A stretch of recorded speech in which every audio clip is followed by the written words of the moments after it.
Newton-Raphson method. இப்போ இந்த வீடியோவில் நம்ம நியூட்டன்-ராப்சன் மெத்தடில் ஒரு பாலினாமியல் ஈக்குவேஷனுக்கு எப்படி பாசிட்டிவ் ரூட் எடுக்கிறது அப்படின்னு பார்க்க போகிறோம். இங்கே கொஸ்டின் வந்து find the positive roots of the equation அப்படின்னு ஈக்குவேஷன் கொடுத்துட்டாங்க. கரெக்ட் அப் டு 3 டெசிமல்ஸ் அப்படின்னு கொடுத்துருக்காங்க. ஸோ நம்ம வந்து ஃபர்ஸ்ட் என்ன பண்ண போகிறோம், இதோட ஃபார்முலா எழுதிக்கலாம். Newton-Raphson formula. ஸோ நியூட்டன் இங்கே வந்து கொடுக்கல, கொஸ்டினில் வந்து நியூட்டன்-ராப்சன் கொடுக்கல. நம்ம equation find the positive root by the equation வந்து நம்ம சிலபஸில் நியூட்டன்-ராப்சன் மட்டும்தான் இருக்குது. ஸோ நியூட்டன்-ராப்சன் மெத்தட் இதோட formula xn plus 1 equal to xn minus f of xn divided by f dash of xn. இதுதான் நம்மளோட ஃபார்முலா.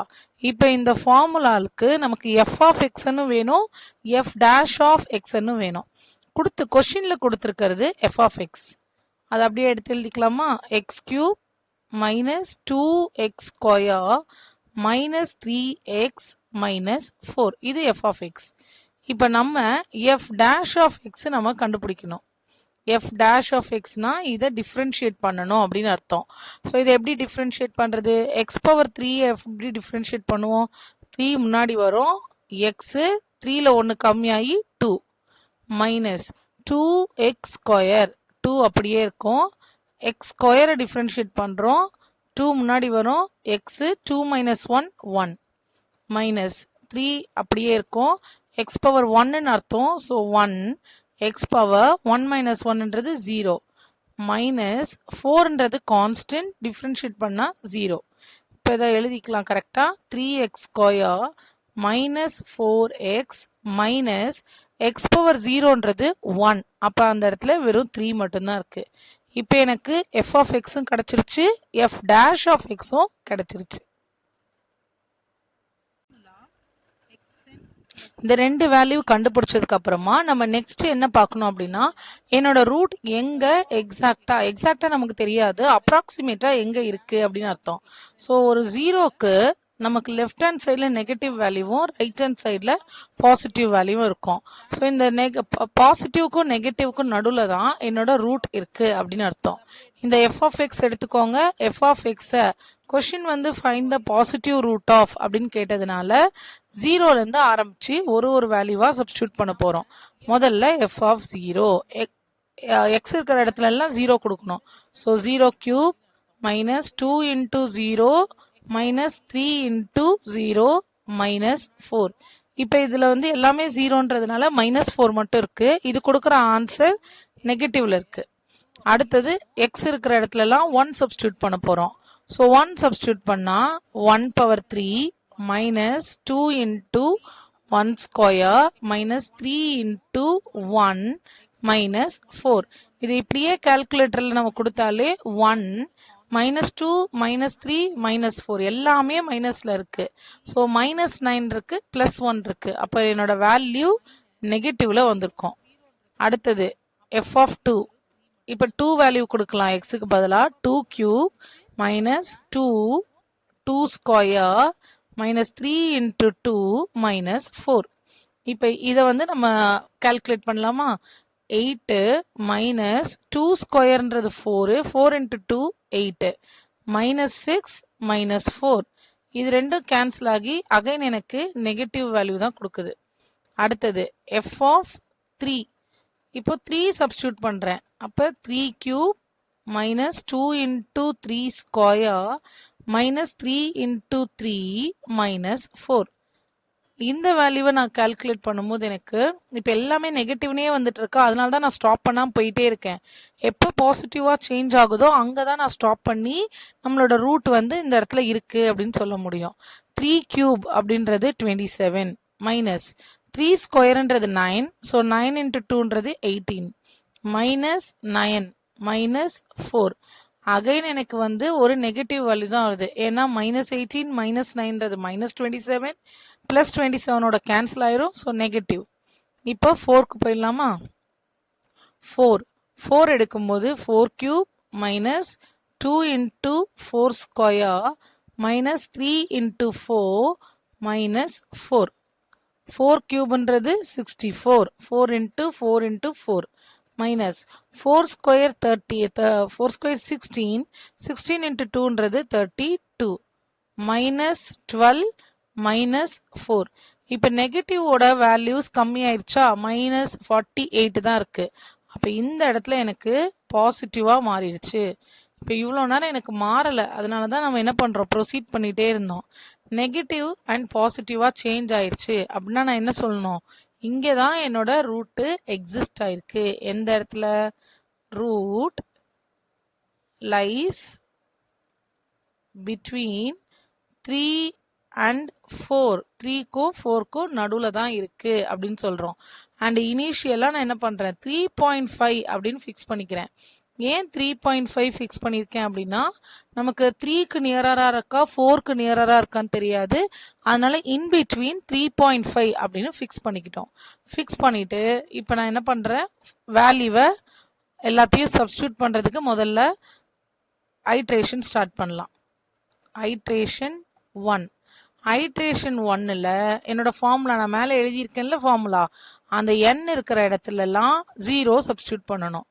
0 சப்ஸ்டியூட் பண்ணால், nக்கு 0 சப்ஸ்டியூட் பண்ணால் என்னோட formula x1 equal to x0 minus f of x0 divided by f dash of x0 அப்படின்னு வரும். இப்போ x0ன்றது 3.5 minus f of 3.5 minus f dash of, அதுக்கு பதிலாக நான் நேரடியாக ஃபங்க்ஷனையே எடுத்துகிட்டு வந்து நம்ம இங்கே எழுத போகிறோம்.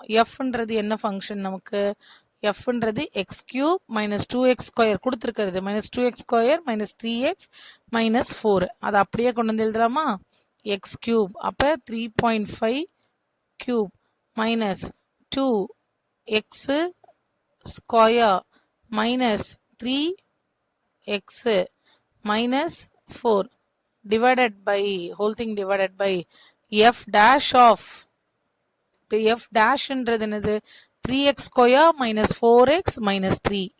அதையும் அப்படியே எழுதலாம், 3x square minus 4x minus 3.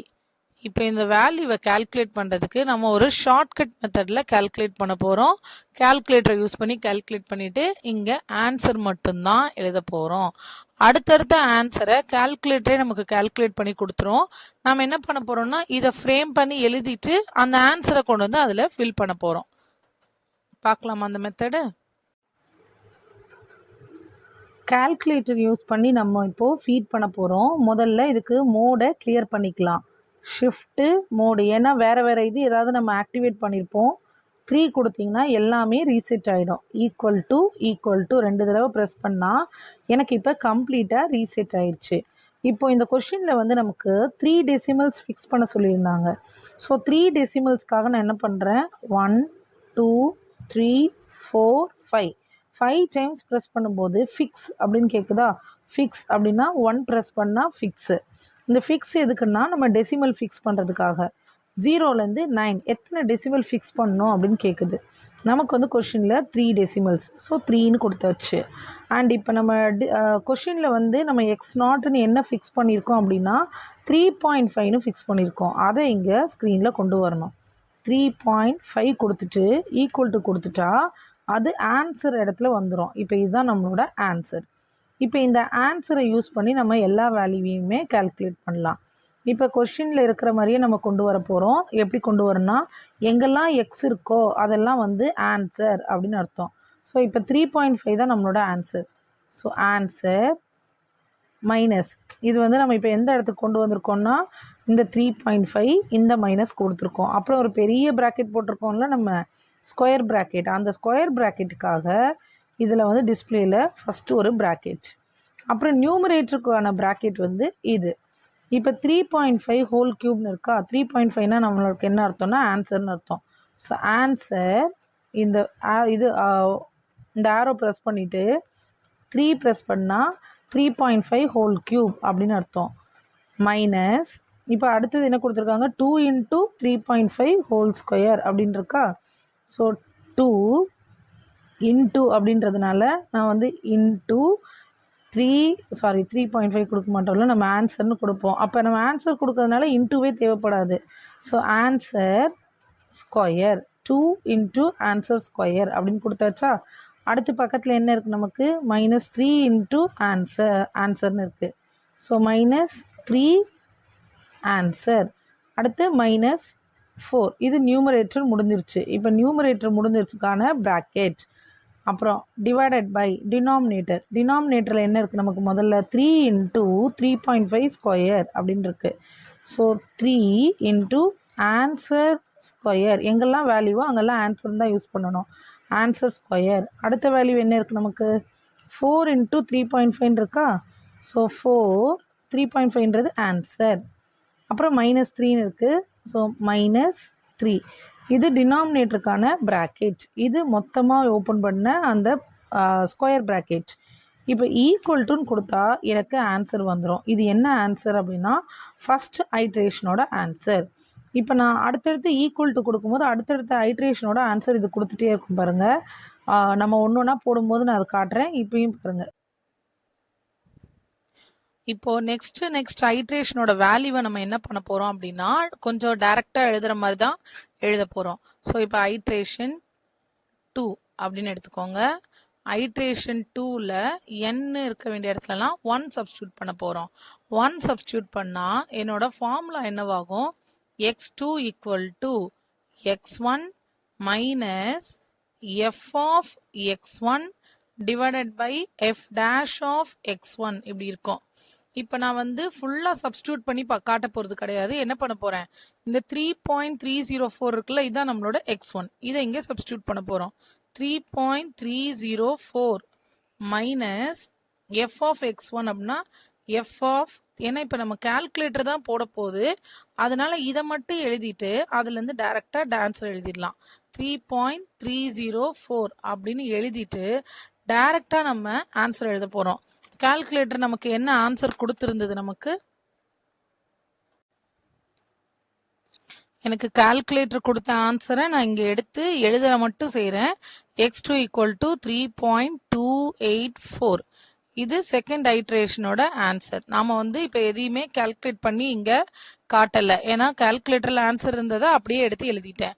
இப்போ அடுத்தது ஐட்ரேஷன் 3. எனக்கு ஃபஸ்ட்டே தெரிஞ்சிருச்சு தேர்ட் ஐட்ரேஷனில் ஆன்சர் வந்துருச்சு அப்படின்னு. இப்போ n ஈக்குவல் டு 2. n-க்கு 2 கொடுத்தா என்னோட formula x3 equal to x2 minus f of x2 divided by f dash of x2. இப்போ x2 இடத்துல என்ன எழுதணும், லாஸ்ட்டாக கண்டுபிடிச்ச அந்த வேல்யூ.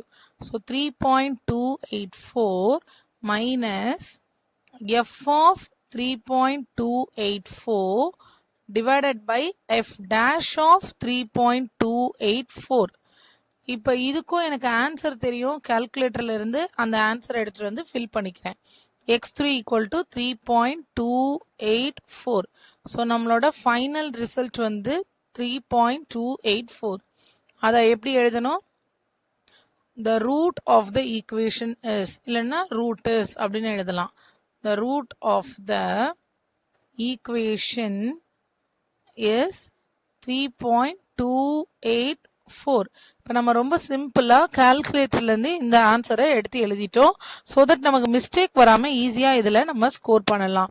ஸோ இந்த வீடியோவோட இந்த எண்டில் உங்களுக்கு ரெண்டு சம் வந்து ப்ராக்டிஸ்க்கு இருக்கும். அந்த சம்மை போட்டுட்டு கமெண்ட் பாக்ஸில் இதோட ஆன்சரை ஷேர் பண்ணுங்கள். இந்த ரெண்டு ப்ராப்ளமும் உங்களோட ப்ராக்டிஸ் ப்ராப்ளம். இதை சால்வ் பண்ணிட்டு இதோட ஆன்சரை கமெண்ட் பாக்ஸில் ஷேர் பண்ணுங்க. அண்ட் அடுத்தது என்ன டாபிக் டிஸ்கஸ் பண்ணலாம், உங்களுக்கு எது வந்து டிஃபிகல்ட்டாக இருக்குது அப்படின்றத ஷேர் பண்ணுங்க. நெக்ஸ்ட் வர வீடியோஸில் அதை கவர் பண்ண ட்ரை பண்ணுறேன்.